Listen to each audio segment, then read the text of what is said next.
Para sa bahay, ya gaspolnya. Wala namang kita.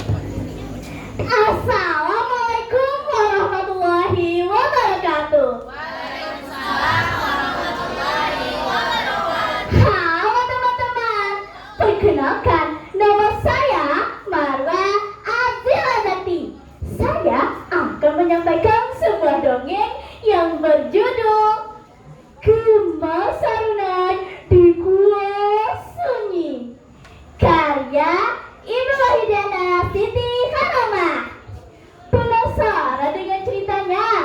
Simak baik-baik ya.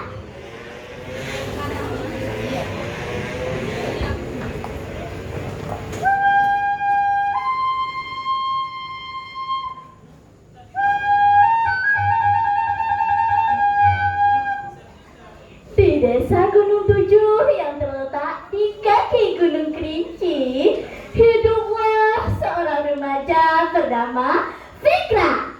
Desa tersebut terkenal dengan seni ukir dan musik sarinanya. Bagi masyarakat di sana, seni bukan sekedar hiasan, melainkan nafas kehidupan dan identitas diri. Namun, kesejahteraan desa tersebut terusik oleh hilangnya aliran air dari hulu sungai. Kabarnya, sebuah sumbatan besar berupa reruntuhan batu menutup mata air di Gua Sunyi. Masalahnya, pulau tersebut terkenal dengan struktur yang rapuh dan labil. Banyak pemuda desa yang ingin menunjukkan keberaniannya dengan berlomba-lomba menyusup ke sana tanpa persiapan, hanya demi sebutan pahlawan. Fikra sebagai peranti Sarunai merasa cemas. Ia melihat teman-temannya, termasuk satria yang bertubuh kekar, mulai bersiap menyusun dengan modal mereka. Ayo Fikra, kita langsung saja ke sana. Bongkar batu-batu itu dengan linggis. Semakin cepat, semakin baik. Fikra menggeleng tenang. Satria berani itu perlu, tapi tanpa perhitungan, itu namanya cari celaka. Wah, itu sudah tidak stabil karena curah hujan tinggi. Kalau kita sepukul batu, nanti itu bisa runtuh menimbun kita. Allah, kita menyadari ini urusan jalan naga, bukan urusan jari. Cek Satria, Fikra tidak marah. Dia tahu bahwa karakter bangsa yang kuat tidak hanya dibangun oleh otak, tetapi juga kreativitas dalam memecahkan masalah. Fikra teringat sebuah kuridam yang diajarkan dirinya. Jika berani tanpa pertimbangan, alamat diri akan kecelakaan.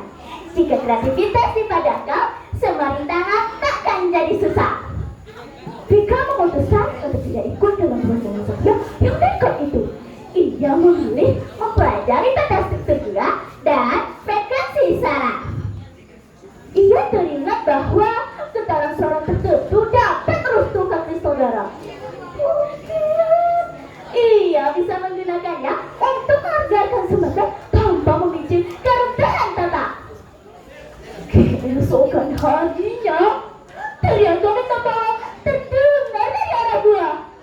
Satria dan teman-temannya terjebak. Benar juga Fikra.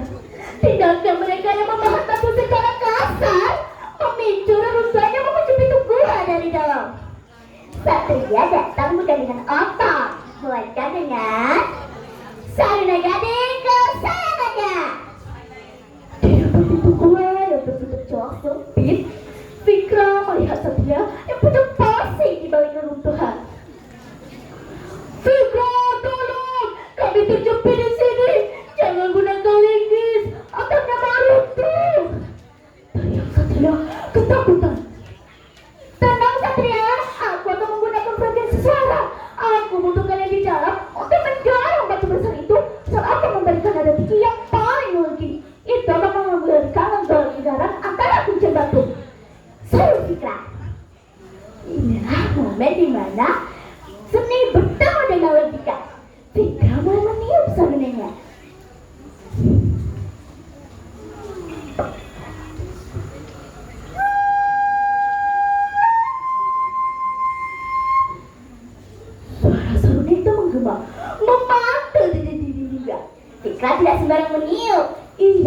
seluruh kreativitasnya untuk mencari titik antara yang paling pas.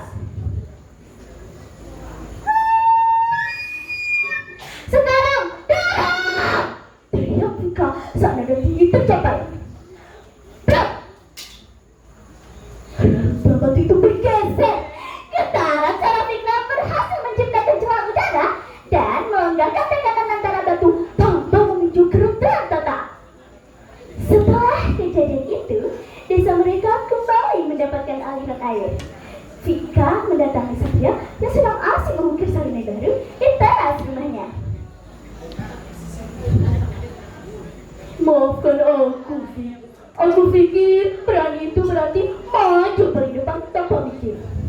Ternyata kecerdasanmu menggunakan sungai jauh lebih tepat daripada otakku. Vika tersenyum. Berani itu bukan berarti tidak punya rasa takut, Satria, tapi tahu bagaimana cara mengolah rasa takut itu dengan kadar dan ilmu. Itulah cara kita menghargai warisan bangsa kita. Masyarakat mulai sadar bahwa menumbuhkan karakter bangsa bisa melalui apresiasi seni yang mendalam, bukan dari pelaku biasa desa yang merusak.